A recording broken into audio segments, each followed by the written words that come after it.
tere. Ma olen Kari Tuumann.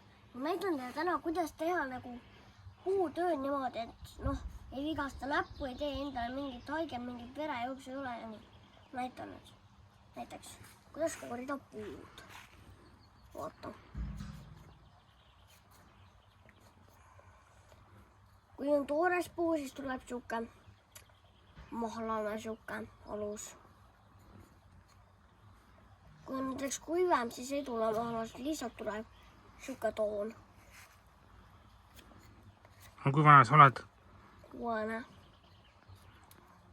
Ja meeldivad noad, jah? No, mulle meeldib puutööd teha.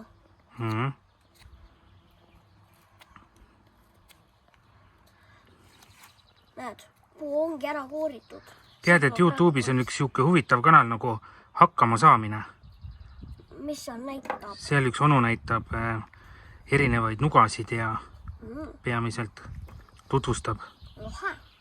Väga äge kanal. Hakkame siis seda millalgi vaatama. Jah. Vaatame. Aga mul on praegu siuke asi valmis. Aga nüüd ma teen siukse asja. Siukse teravora. Ja näiteks on mulla siis kaevata.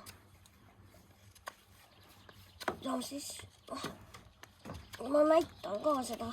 Testime.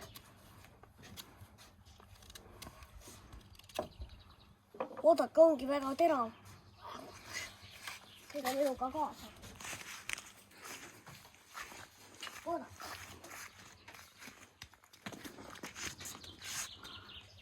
Auk. Väike auk. Okei. Tänud video eest. Tšau.